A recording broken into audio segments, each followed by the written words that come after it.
Hello and welcome back. We are now talking about the situation in Bihar that we are learning of because of a huge tragedy that has unfolded in the state that has claimed 26 lives and left many more critically ill. The victims from Chhapra and Siwan districts of Bihar consumed suspected poisonous liquor, sparking widespread outrage and political turmoil in the state. The opposition has slammed the NDA government, accusing it of failing to ensure public safety despite the liquor ban law that is in force in the state.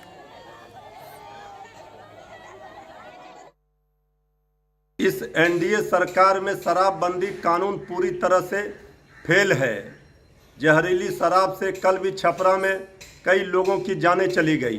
लगातार ये जहरीली शराब पीने से लोगों की जानें जा रही है और शराब माफियाओं को सत्ता का संरक्षण प्राप्त है।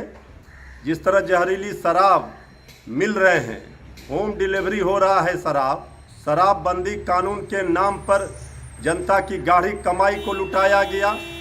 कितना राशि खर्च किया गया इस पर, इसके बावजूद जहरीली शराब से लोगों की जाने जा रही है। ये चिंता का विषय है और इसके लिए सीधे तौर पर सरकार जिम्मेवार है और जवाबदेही सरकार की है। क्या कहूं, इतना दुर्भाग्यपूर्ण और ये हादसे बार बार हो रहे हैं। ये पूरा एक सिंडिकेट है। ये तो सरकारी आंकड़ा है ना, उससे ज्यादा की खबर है हमें। ये एक सिंडिकेट ऑपरेट कर रहा है शराबबंदी के नाम पर, और उस सिंडिकेट वो बहुत ताकतवर है, रसूखदार लोगों तक पहुंचा। सरकार अक्षम है, कॉम्प्रोमाइज्ड है। सत्ता के सबसे रसूखदार लोग, ब्यूरोक्रेट, पॉलिटिशियंस, ये पूरा नेक्सस है, ऑपरेटिव फ्रेमवर्क है इसका। और नुकसान क्या हो रहा है? गरीब लोग मारे जा रहे हैं। प्रशासन हमेशा रिपोर्टिंग गलत करता है, वो चाहे कहीं भी हो। मसरख का कांड हुआ था, उसमें भी लिपापोती करने का काम किया गया, यहाँ भी लिपापोती करने का काम किया जा रहा है। अगर प्रशासन चौकस रहती तो यहाँ ऐसा घटना नहीं होता। जबकि पिछले कई दिनों से देखा जा रहा है कि पूरे बिहार में जब से शराबबंदी है, कई मरतबा ऐसा देखा, अलग अलग जिलों में ऐसी घटनाएं हो गई है। बावजूद इसके प्रशासन चौकस नहीं है। मौत से उन लोगों को क्या लेना देना है? जिसका जान गया उसका जान जा रहा है।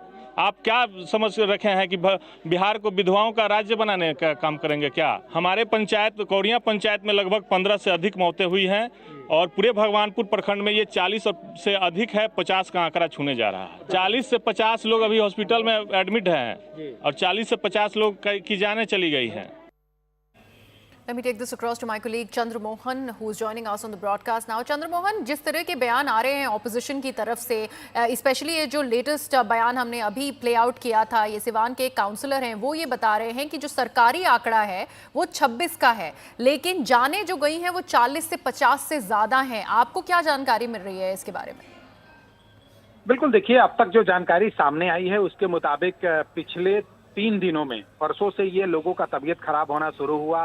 पहले लोगों के आंखों की रोशनी चली गई, उल्टी हुई, पेट में दर्द हुआ और उसके बाद लोगों को अस्पताल में भर्ती कराया गया, जिसमें सीवान में अब तक सरकारी आंकड़े के मुताबिक 20 लोगों की मौत हो चुकी है, जबकि 15 लोग वहां सदर अस्पताल में भर्ती हैं और जिनका भी तबीयत बिगड़ रहा है उसके बाद उनको पटना रेफर किया जा रहा है। लेकिन आते समय 4 लोगों की रास्ते में मौत हो चुकी है। तो वहीं छपरा जिले के मसरख इलाके में अब तक जो बातें सामने आई है, सरकारी आंकड़ा जो सामने आया है, उसमें 6 लोगों की मौत हुई है और 15 लोग वहां भी गंभीर रूप से अभी बीमार हैं, जिनको सदर अस्पताल में भर्ती कराया गया है और वहां भी कल 2 लोगों को रेफर किया गया और रास्ते में आते समय उनकी मौत हो गई। तो जो सरकारी आंकड़ा अब तक सामने आया है उसमें 26 लोगों की मौत हो गई है और दोनों जिले मिलाकर, सीवान और छपरा मिलाकर, अब तक 30 से 31 लोग अस्पताल में भर्ती हैं जिनका इलाज चल रहा है।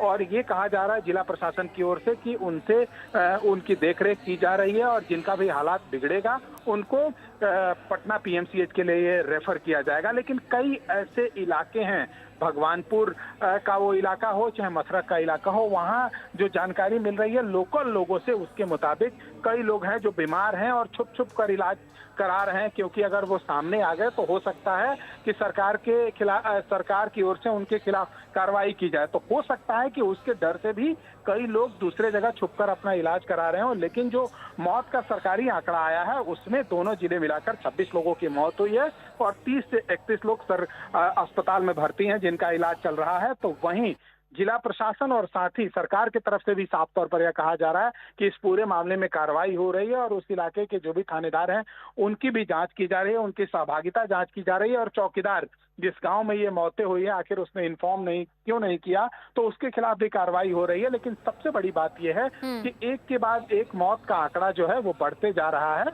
और ऐसे में आखिर सरकार और जो सरकारी कर्मचारी हैं और जो उस इलाके के थानेदार हैं वो क्या कर रहे थे, जी। किस तरह से शराब का एब्सोल्युटली व्यवसाय हो रहा चंद्रमोहन था जी, और उसके बहुत बाद बहुत 10 पीने शुक्रिया के बाद इस सारी जानकारी के लिए। That's an important question that must be raised. This is a state where liquor is banned, but what is happening to that liquor ban law, whether the Nitish Kumar administration is being able to implement it or not is a serious question, because this kind of huge tragedy is not the first time that has been reported out of the state of Bihar.